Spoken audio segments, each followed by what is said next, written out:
is the Fitzy and Whipper with Kate Ritchie podcast. How good is that? It is Fitzy and Whipper with Kate Ritchie for your Tuesday podcast.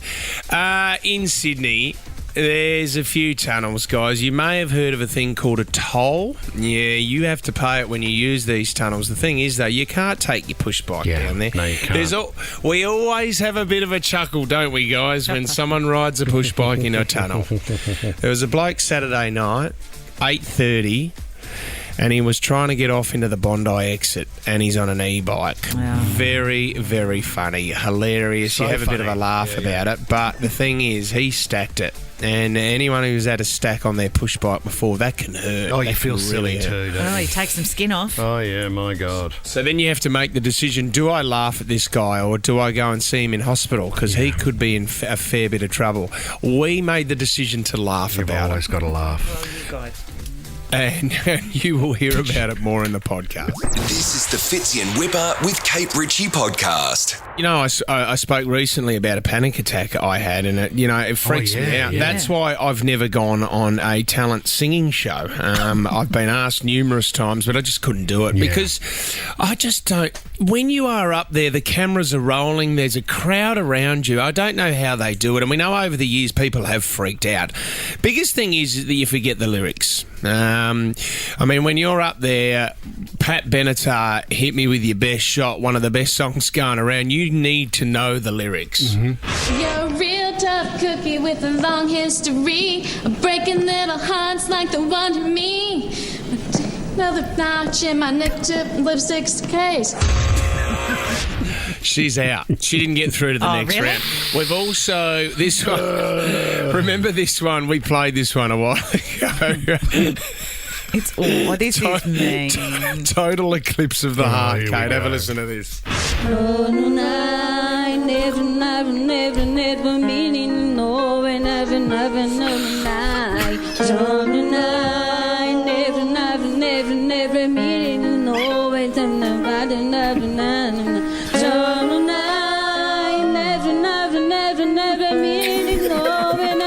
Sounds like never. Okay, you can bring that down, Is that Jess. a duo?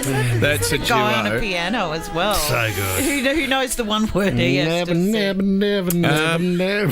Let's go to Portugal Got Talent. Yes. Now, you know what? This is the hard thing as well. And when English isn't your first language and you're thrown Katy Perry's Roar, Yeah. which is a huge song. Oh, it's You've an got to get anthem. You've got to get up really high. So you're thinking about your pitch. You've really got to give it. In Portugal Got Talent as well, there's around about 50 judges. It's a huge wall of judges. Really? And Is it the public? they need to press their button for you to go through to the next Right. round. Oh, yeah, okay. So this, unfortunately, if you can't remember the lyrics, you've just got to go with what you know. And this is Katy Perry's Roar. Buy my bread, a little boy. Can't leave my heart on beatles right. Can't die the leading. I grab the leading. I guess I have my soul, a little fight. Can't do me sing, a little fight. E ela tá interpretando de novo, começando a música bonitinha. E nem ela fez outra vez. Had me down, but I got up. Good. He know my head me down, my head Eu sou suspeito, cara. Eu sou muito fã da voz dessa garota. Guess all my head me so. Had me down, but I got up. Has nobody missed out? Had me Does anyone know down. Portuguese? Here we go. I got to die on the fire. Held to the light. 'Cause I am the champion. And someday I hear me. Tá louco, já fui. Man, you could get away with a chorus, I reckon. But I think it's more impressive that you're ploughing through not knowing one word from the song. Or is she singing in Portuguese? Well, that's what I was thinking, but she dipped in and out of English. Apart from not knowing a single phrase, she I know. sounded She's killed it. quite It's good. amazing. Yeah. She's gone on to win it. She's just won herself a recording contract. Well, that means that you could possibly win it, Fitz. Mate, it's not too late. It is not. Panic When are you attacks, going to be on Australia's Got Talent again? You could help Fitzy get through to the next round. Oh, yeah. When's that show coming back? I don't know. I would Love love that to show. do that again. What was the last conversation that you have with them? Would they get you back as a judge at some stage if the show comes back? Well, they'd be crazy not to, Fitz, wouldn't they? Don't ask for that. But I have to audition this time, apparently. Good luck. The Fitzy and Whipper with Kate Ritchie podcast. I just realised when this was. It was Saturday night, 9:30, and you know what? We all have a bit of a chuckle when we see someone on a push bike down in a tunnel because you're not supposed to be there. Usually it might be a delivery driver.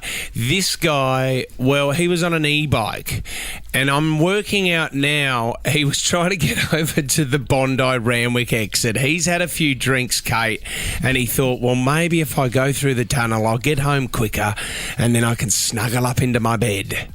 Yeah. You know what? He's actually dressed quite well as well. He's in a nice pair of white chinos and he's got like a purple blazer on. Yeah, he's mauve on an or something. It's all very pastel. A soft powder pink. But you haven't been able to you haven't been able to get over to the Bondi Randwick exit there for years. No. And the other thing is too, if you're going to cross what really is like a small median strip, you got to lift the front wheels, mate. Well, this is the thing. So there's a bunny hop over that thing. couple of sisters were driving past. They saw him. There was a guy in the car as well. They started filming. He tried to get over and he stacked the bike. Have a listen to this. What are you doing, brother? Hey! Oh, he really stacked. Yeah, I know. His helmet's come off sideways. Oh, he's got a helmet on. Yeah, his helmet rolls off. Safety first. Yeah, but I don't think it's done up. No, the helmet's in the front basket, you idiot. Put the helmet on. Yeah, first thing, white chinos, Kate, because that tunnel is disgusting. It's very dirty. They're gone. I know. That was the biggest risk of the evening, wasn't it? Thinking he could make it through the tunnel. But jumping in fits. In white chinos. Well, the white chinos, I might correct you there, they look more like a knickerbocker to me because they're sort of mid-calf he's length. one of those guys that's forgotten his socks. Yes, you can't find them anywhere. Do you know what? You brush yourself off, you get back on the e-bike, you get to Bondi. Do you go out with a dirty pair of white chinos on? Can you still hit maybe the Bondi Hotel and catch up with some friends? Ravisis. Oh, Ravisis. All dirtied up from the tunnel, from the Eastern Distributor. I think you could if you're going into a packed venue because chances are people aren't checking out people from the waist down if you're standing at the bar. Yeah, the blood coming through your shirt on your elbows normally the giveaway you've had a rough ride. But imagine, right, if you've got, maybe he had a date lined up and he had to be there, he couldn't get an Uber, couldn't get a taxi. Yeah, and he got the call and this girl said, I would love to have a drink with you right now. And he went, all right, what's the quickest way there? Yeah. I'm up and about, let's get into it.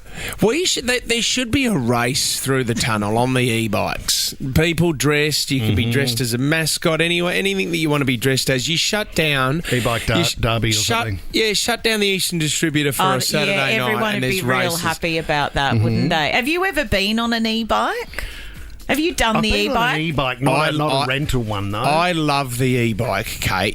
When you're doing it with a few friends, you feel like you're on a ride. Well, you are. Because you're not cycling. You're not burning any calories. No, but I mean the ones that are on the side of the road. No, I've never done one of those. I haven't done one of those either. Let's get Kate on an e-bike. No, I don't want to. And there's all different colours. And then I think, on the one day I want an e-bike, I'm going to have to do the lime green one and not the purple. And it doesn't go with your white chinos. The Fitzy and Whipper with Kate Ritchie podcast. You know me, I love to watch a bit of television when I work out how to turn it on. Yeah, sure. You you love a bit of tech, don't you? Yeah. What does this button do? What's the power button? That's how you turn it on. You got to get rid of the fatback. There's new streamlined ones now that you can get. It looks like a picture frame on the wall, Coach. I've got one of those. Have you? So do you turn your television into art after you've used it? But I only use. Your TV's huge. It is, and I'm going to downsize. I've realised the TV. This is the thing, and I know this is a huge generalisation, but when you're a woman, you end up with a very big TV if you let the man in your life choose the TV. We don't need TVs that big. It's intrusive. Don't blame it on the man. It is you true love because it when you're watching the Rabbitohs. You love it. I don't watch them on the TV. Oh, but the bloody game. You're at the game, mate. No, Kate Ritchie, when Nigella's cooking, you're glad you've got a big screen. The thing is, I don't watch a lot of TV. I do have to say though, one of my favourite shows on free-to-air TV. Yeah, is Home and Away. I haven't watched that for years, actually. Live. Gogglebox. Gogglebox. It is funny. My goodness, I love Gogglebox, and one of our very own. You kind of somehow had an appearance on the show this week, Whipper, and that's because it followed your incredible journey on Lego Masters. That was a week or so ago. Let's have a look and listen to the performance there first. Wonderful to be here. It's an honour and a little bit of change out of my normal daily routine. I was so surprised that we met the Prime Minister. Nice to meet you. Long way from America, but well worth the flight. Thank you. I was so confused when Hamish introduced the Prime Minister. Prime Minister? Yeah. Das ist wunderbar. Ich liebe dich. Schön. That's great. But he said he loves us. So. Sausages. Wonderful. Wonderful. Bratwurst. That's not the Prime Minister. That is Whipper. We were fooling the internationals.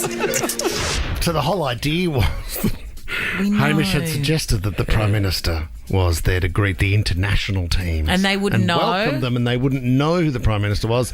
I came in a suit and tried to pull off that I was the Prime Minister. Did you? Very clever, did a great job, stitched up the Texans. Do you really think you did? Yeah, I did a great job. Well, that's... yes. What's the reaction from the Gogglebox? Well, exactly. That's why you turn up on Gogglebox, because the people on Gogglebox had a little watch of Lego Masters. The Prime Minister. Elbow? Really? Bullshit. Would you please welcome Michael Whipley? Who? This is Whipper. Hamish's friend who does radio. They're taking the piss out of these guys because they don't know the Prime Minister. Wonderful to be here. It's an honour. I was so surprised that we met the Prime Minister. No, you didn't, dog. You know they're going back home going, I met the Prime Minister of Australia. Which makes it funnier. Thank you, Mr. Non-Prime Minister. Tommy, I said to edit out the part where they go who. Sorry. I cut out most of the who's, but I left one in there. Cut out the bits where they went who. It's just Hamish's mate. The guy that does a bit of radio. Oh, wow. How good is that? The Prime Minister Well, I joins think people you. liked it. I think, they loved it, Kate Ritchie. It's good, clean fun, isn't it? How good's that? Prime Minister's spoken. This is the Fitzy and Whipper with Kate Ritchie podcast. Do you remember the old cigarette lighters in cars? Yes. Dangerous. With the rings inside it. You'd press it in, wouldn't you? Yeah, and then it'd pop out. Remember that, Kate, just to light up your dart back in the day. But the thing is very dangerous because as a kid, when Mum or Dad popped out of the car and you had a couple of friends in there, nothing better than burning stuff with a bit of the cigarette lighter. You can't have... They're not in there anymore for obvious reasons. Okay, I'm going to show... Right, so I got in the car the other day and I thought there was a cigarette lighter because Lenny had a mate in the car, right? Fred was in there with him and I thought the boys had burnt my car. And then I realised, I'm going to show you a photo here. I had a 2-litre water bottle in the middle of the car. I got out of the car for a couple of hours. Now, Kate, what's happened, right? I can see that. So what's happened? This is the centre console. I can see some damage. Yeah, the centre console, and there's leather on the top of the armrest in the middle there, right? Yeah. The sun had come up through the front of the car. It has gone through the water bottle. It hasn't burnt the water bottle because it was full of water, but it's magnified through the water and the water bottle. And I could smell it as soon as I got in the car. It's burnt my car. The magnification has burnt my car. Is that is a... Could have started a fire. Yeah. Does this happen? Well, do you know what? It happens more often than you think. In 13, 24, 10, when is the magnification? I've been watching videos the last couple of days. Do you know what's another big one at home? Fish bowls. Fish bowls at home, and if the sun hits it in the right spot, it's burnt houses down. Oh, my God. When has the magnification burnt something 13, 24, 10? I need backup. Yeah, back up. I wouldn't have thought. I mean, because you kind of put your fish bowl near a window, don't you? Kind of just get the fresh air for the fish. I don't know. I've never had a fish bowl. Okay, I don't. They okay. don't That's turn. They don't interest me. Fitz, that, I mean, with a drink bottle holder sitting in that centre console area, you would think this would happen all the time because everybody leaves a drink bottle there. Of course. Yeah, where were the kids? Did they smell it? No, well, they weren't in the car. They were there previously, though, Kate, and that's why I got in and I could smell it straight away. I could smell something burning. And I've gone, right, Lenny, I bet you Lenny's gone to the cigarette lighter or something in the car and they've burnt something while I wasn't here. Yeah. And then I've realised... It was the magnification. Now, if I didn't have the water in there, right, it would have burnt the water bottle because you didn't have the water in there. But the water has magnified the sunlight onto my centrepiece. So it's definitely it's definitely the water. It's the water. water. I'm feeling a bit ignorant here, but I mean, they'd be different also because the glass, sun through glass, would heat up hotter than sun through plastic, wouldn't it? I don't think it matters, does it? I do. Do you remember a magnifying glass as well? As a kid, yes. Burning ants. Very naughty. Yeah, I know. Well, talking of Lenny as well, he was. I haven't told this. Did I tell this story, Tommy? I didn't. I haven't told these guys. No, you haven't. Lenny was down the footy club a couple of weeks ago with a mate. Now, where our footy club is, there's quite...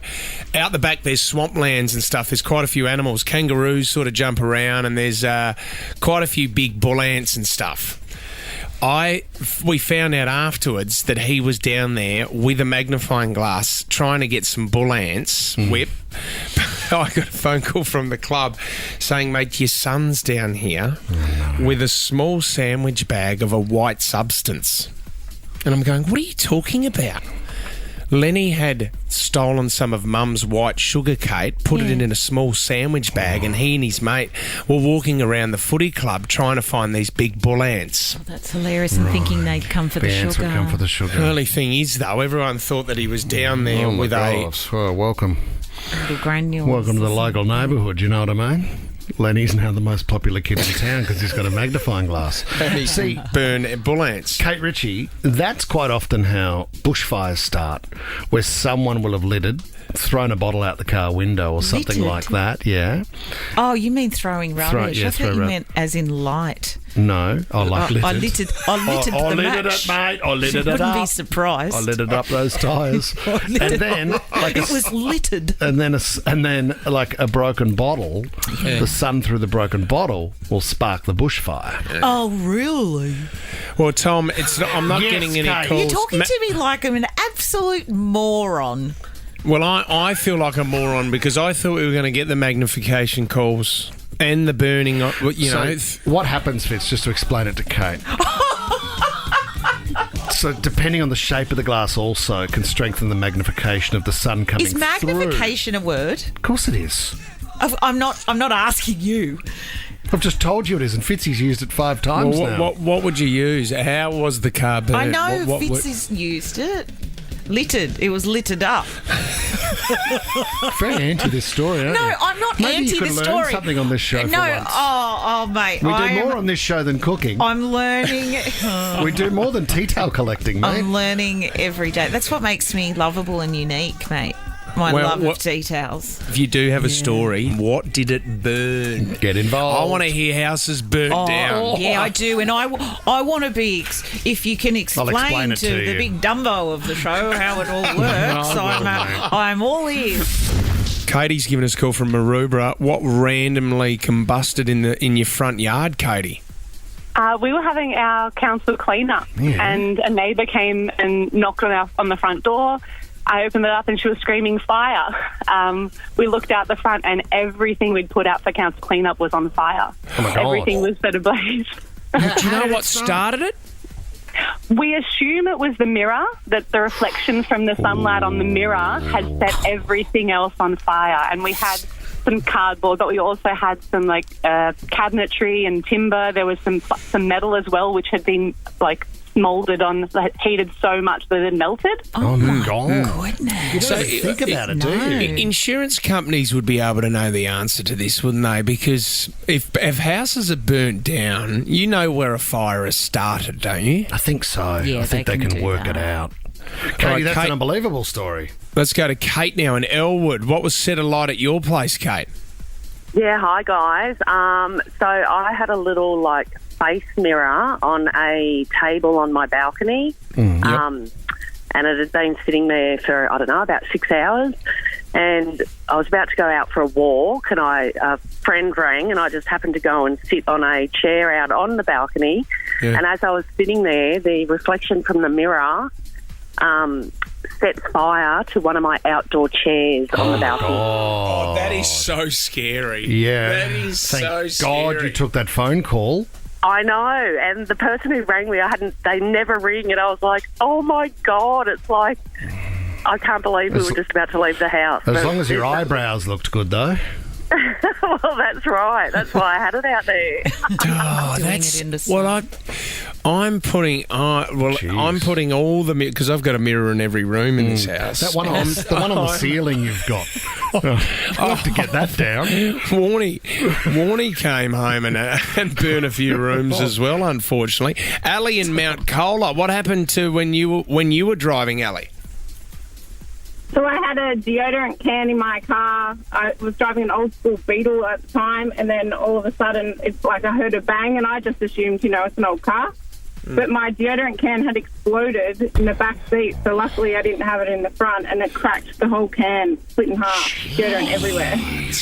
Was it from the heat, Ali, or you don't know? Yeah, from the heat, because I had been working all day, had it in the car, didn't even realise, jumped in, and it's not obviously an old school car, not the fastest thing to cool down, and then, it just exploded everywhere. Oh, my God, Ali, that is really scary to think that could happen in the back of the car. That's the only positive, the silver lining out of that the car would have smelt magnificent, wouldn't it? You did. You didn't need spray. So get rid of all fish tanks, deodorant, water bottles, and mirrors. Mirrors. Yep, gone. Do not Just put a them anywhere. community service announcement to everyone out there. Okay. Thanks, Fitzy. You're a really top bloke. Thanks, buddy. This is the Fitzy and Whipper with Kate Ritchie podcast. How long did you go without pain relief? Did you get injured, nobody was around, and you had to wait a long time before you got pain relief? I mean, there's a lot of stories. You hear a lot of stories out in the farm. Yeah, you do. Tractors, there are people getting caught under tractors. Mate, believe it or not, Can't get help. I found myself in hospital on Rottnest Island off Perth ages ago. Gorgeous. Anyway, don't worry about me. A guy came in and he was lying next to me in the bed in the hospital ward. A tiny hospital, like a makeshift hospital.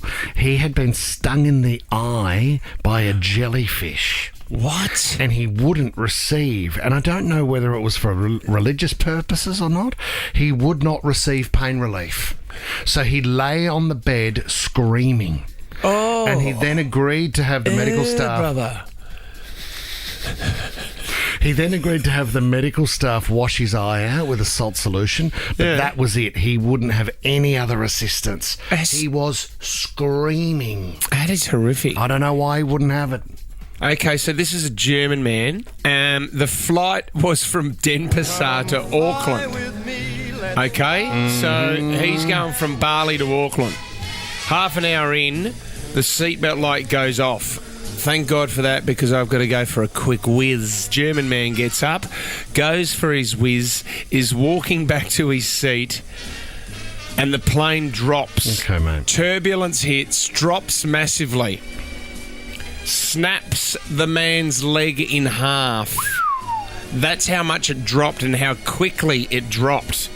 There was a doctor on board the flight, but the only pain relief they had for the next 7 hours was Panadol. Look, sit down. We'll put the Green Mile on. It goes for a while. Then we'll watch Hurt Locker. Can you, as if there's not a green whistle on a plane. Well, I don't think there is, because then you've got there could be a chance that someone steals it. No. There would be a locked up medical assistance area or a box or something where, they'd have more than your standard at-home medical kit, and there would be one of the staff crew must be trained in some sort of basic medical assistance. Why wouldn't have they turned around and gone back to Denpasar half an hour in? They took another 7 hours to get to Auckland. How far out of Denpasar were they? Crew asked some passengers to move from their seats so he could lie down for a little bit of pain relief. You know what? It's been 4 hours. Why don't you pop another couple of Panadol? Here you go. You'll be right, Dale. If we get him some nuts, we got that small packet of pretzels around. Get him that in a little can of Coke Zero, and he should be fine, mate. That is an unbelievable effort. It's a guy I know. He was sailing one time and they just got back to the dock. Anyway, the rope was wrapped around his leg and it got caught.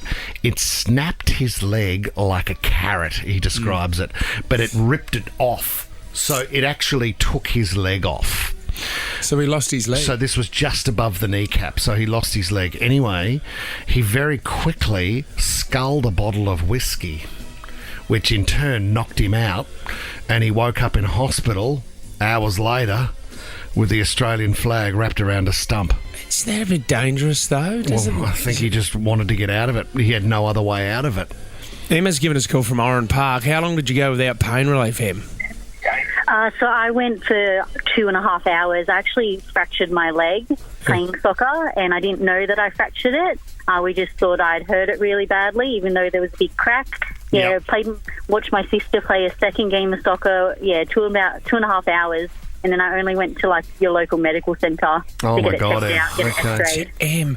Em, was there pain, or were you in a bit of shock? I think a bit of both. There definitely was pain, but more shock, I think. Even though there was the noise and everything and it was pretty painful, I just thought, oh, maybe it's not that bad. Oh, Em, my God. You know what, on that flight, Fitz, if you think about it, he would have been sitting there and there would have been a whole lot of women on the plane who were going, you know what, buddy, I squeezed a watermelon through a hose for 23 hours. And you've got a broken leg? I don't think so. Oh, mate, I don't think how long did BJ go without pain relief? 23 hours. 23 hours. I don't think if someone snaps their leg on a flight, you're going to go, and you're complaining, mate? Get over it, mate. Childbirth. All right, we got one more. Wade in Guildford. How long did you go? How long did you go without pain relief, Wade? I went for 3 hours after being stung by a stingray when we were over in Malaysia on my honeymoon. Oh, Wade. Where on the body did it sting you, Wade? It actually got me on my leg. So did the barb come off the stingray? No, so I was fortunate enough that I managed to not have the barb wedged in me, which all the doctors even said that's very lucky. But, we're out swimming in the water. I accidentally went down and dived underneath. Stingray got me and then, managed to get back to the boat. And they're like, we'll be about 3 hours before we get back to land. Wade, so there is a bit of a venom from that, isn't there, Wade? What's the pain like? Hard to describe. I'd say it's the most excruciating pain I've felt, but it's just fiery hot for a moment, then it's just like someone stabbing you with 1,000 needles. It's hard to describe. What do they do? What do they do for that, Wade, besides painkiller? How do they clean that out? Just pump it full of fluid? Yeah, so what they just done with that was they just numbed it up around the area, so at least that way they could, fix that. Stitched it up, just gave me some tablets that said, here, take this for the next few hours. Have a great honeymoon. It didn't really help too much because then when about 3 days later we left to go to Singapore, so the pressure in the airplane cabin swelled it all back up again in the stitches. Got him again. Wade. Got him again. Oh, Wade, that is no good. Poor bugger. This is the Fitzy and Whipper with Kate Ritchie podcast. I just got a text from my mom. Yes, because I'm a textpert, an expert at texting. Write my reply. You got me in love again. All right, here we go, guys. is where we read out a text message, we decipher what it means, and we help write a reply. Because you never know. You can read into these things, and when you're in the start of a relationship or you're not sure where the relationship's at, you choose word by word, and you think about the impact of that actual word, don't you? You break down syllables to make sure that you've got it correct. And sometimes you're just drawing out of that text message something that's triggering you. It's actually not even the meaning of the text. That's the hardest thing. When it's said to your face can be very different to when it's written down. Yes, well said. Here we go, guys. This is Lucy got a message from Ewan. Okay, you don't meet many Ewans. Oh, Ewan McGregor. I haven't met him. Oh, yeah. I like him. I quite Why don't like you him. go through you and your problem? That's quite funny. Oh, good one. I didn't hear that Name the a Pink first song. time. You sheep. Pink wrote about Ewan once. You in your hand. Oh. Lucy got a message from Ewan, who was brought along to Saturday night drinks by Lucy's friend Talia. Right? Okay. Yep. So he turned up with Talia. Oh, how do they know each other? I don't know, mate. He wasn't on an e-bike in the Eastern Distributor, was he, with some white chinos? Their dirty little chinos. Yeah, he had a white knickerbocker on. Talia has only just started seeing Ewan and was introduced to him was introducing him to her group, right? Oh, you should pre-read this Turns stuff. up to the party. So Talia's dating Ewan. Well, sort of just at the start of a relationship. Dating. Okay, and this is the first time Ewan gets to meet the friends. Yeah, that's exactly right, Fitz. But on Saturday night, Lucy felt like her and Ewan had some pretty flirty banter. Okay, so then Lucy gets this message from Ewan. Hey, Luce, it's Ewan. Why have they exchanged numbers? What? Anyway, sorry, I'll stay out of Because they it. But must have had why? a conversation they wanted to continue. You know when your conversation's not continued? No. And you go, I can't wait for it to be continued, and I'm out of there. And you go, hey, we should keep talking about that because I think I can help you with it. And then you exchange numbers, and the next thing you know, you're sending nudes. Oh. Hey, Luce, it's Ewan. Was great to meet all of Talia's friends the other night. So glad I finally found someone who can scull a beer quicker than me. Oh. Okay. Well, that's not cool. Friendly, though. What are you up to this weekend? Talia's down in Melbourne seeing her dad. But it would be a shame for this good weather to go to waste. I've got a pool at mine if you want to cool down. Is that a winking emoji? What is that? Winking emoji. No, it's too obvious. Like, it's too full on. No. Yeah, but some people are like that. It's not subtle at all. But I think there's a friendship there in... Hang on. What? In Ewan's... Hang on. In Ewan's defence... You and your silly thoughts, mate. Yeah, exactly. Hang on a minute. Said like a real cheater. The fact that Ewan has met Lucy and they've had a beer sculling competition might suggest that she's one of the boys. Yeah, And but well, that's a therefore- deeper issue altogether because that doesn't end well. You think you're No, in of with course the it boys doesn't. and then you just end up with a drinking problem. A drinking problem and friend-zoned. So all I'm saying here is this might be just a mateship type thing, It's and we not. can ignore gender for this scenario. Oh, yeah. I send messages to my mates all the time saying, hey, I've got a pool, come over and cool off. All the time to my mates. Winking emoji. Talia's down in Melbourne seeing her dad, but it would be a shame. I mean, we live in this great city. The weather's going to be good. Why waste it, is what he's saying. Well, if he doesn't Loves have the beer, loves the good weather, and wants to hang out with a mate. and doesn't have any of his own friends, or would rather... Okay, here's a question for you. Why can't guys and girls be friends? Does Talia know that Ewan has messaged Lucy? I would think See, Nazis. I think that might be the key to all of this. Do you know where he's gone wrong? Here's where he's gone wrong. He should have messaged... Dating Talia. Yeah, he should have messaged Talia and Lucy at the same time saying, hey, going to be a cracking day on Saturday. Why don't you guys come to my place for a swim? Knowing that she was going to Melbourne. Yeah, but then... No, what? Lucy would I'm have... sorry, if the guy I had just started dating put me on a group chat with my friend to invite me over for a swim, I'd be like, I don't think we're doing a little group chat here, Ewan. What about this? I'm having a couple of friends around. Why don't you girls get involved And then Lucy... Let's get involved. Talia What a goes to sicko. Melbourne. He knows. Talia knows that he knows she's going to Melbourne. He could play dumb. And the next thing you know, Lucy comes around and his friends have pulled out. I don't know how you're married, mate. Honestly, you are so bad at this stuff. That is, I mean... I hope he's stirring, because I have people come up to me in the street and say, is he really like that? Yeah. How many people? Like, how many yesterday? I know.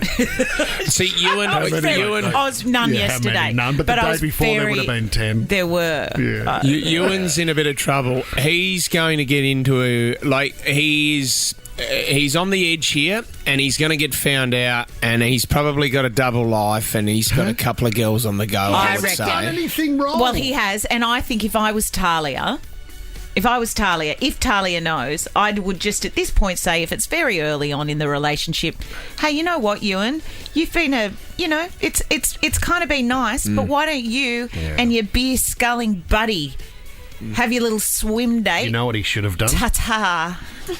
He should have just said, let's get a boat Saturday, no bikini required. And just sort of shot straight to it. Well, Talia's got to write back and say, I found out what you've done, right? Yeah. And you know what? You're going to die. Does. You are going to die a lonely man. Yeah. And like Pink said, Ewan, it's going to be you and your hand. The Fitzy and Whipper with Kate Ritchie podcast. Let's talk about Rebel Wilson. How come, you might know more about this than I do, Tom, because you're the back end. The tour's been cancelled. I've been called worse. Well, is there a front end? Yeah. That's us. Oh, you guys are the front. Tom's the back. Tom's the engine What would room. you prefer to be? Oh, God. Well, I'd love to be Tom's back end. What about being in the middle? Mm-hmm. All the power comes from the back. Yeah, it does. Oh, it does in those legs. Your leg day. Thank God Tommy's having leg days and those strong glutes powering the rest of our body. Thank God you did orienteering in year 8. Thank you. Tom, what's happened to Rebel Wilson's tour? She was doing like a...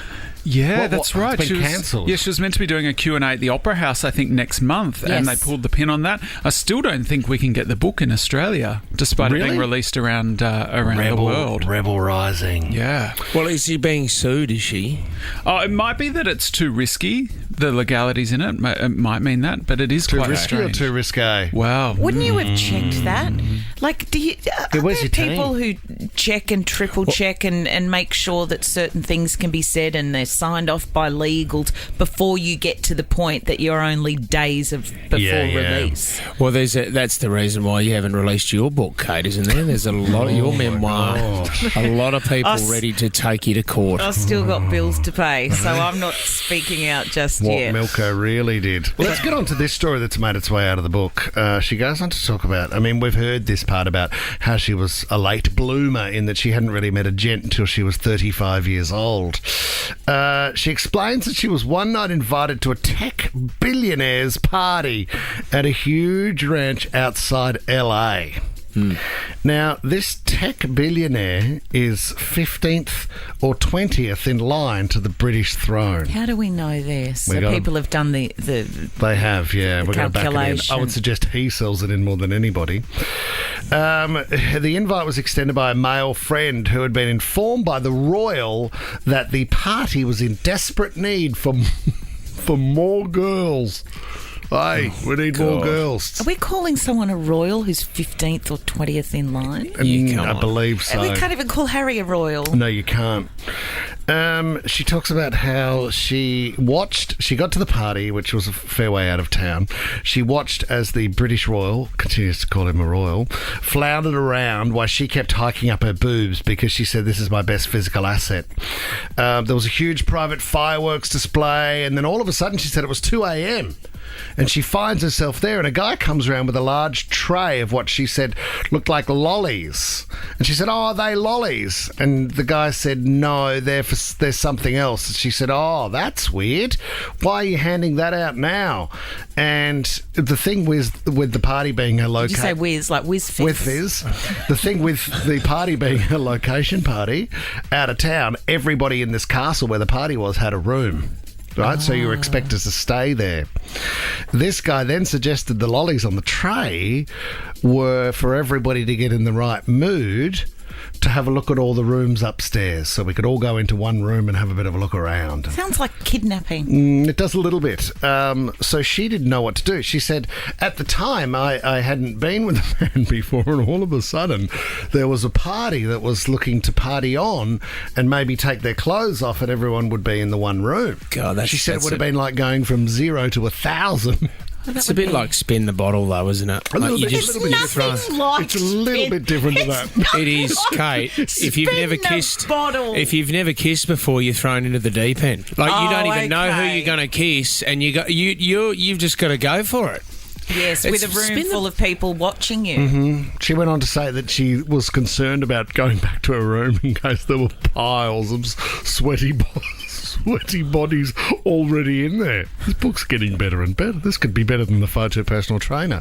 Now only $10 at the photopersonaltrainer.com. She said this all got far too weird, and then I started to panic that there might be hidden cameras around the place that were filming the entire thing. Well, nothing would surprise me. And that they were going to release the footage, and the next thing you know, I was going to be nude in a castle somewhere.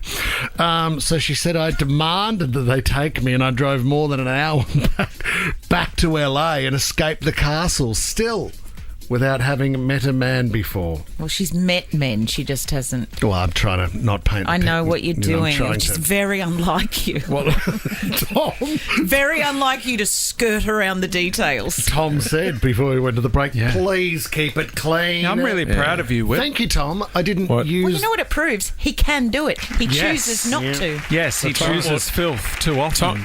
Tom was invited to the Candyman's house, Kate, which I think would be a very similar type of on party. the Gold Coast. Were you really? Yeah, I was invited. How did you get that invitation? Does it come in the mail? We had the Candyman when you knock on the door for long enough. Fits in Whipper with Kate Ritchie is a Nova podcast. For more great shows like this, download the Nova Player via the App Store or Google Play. The Nova Player.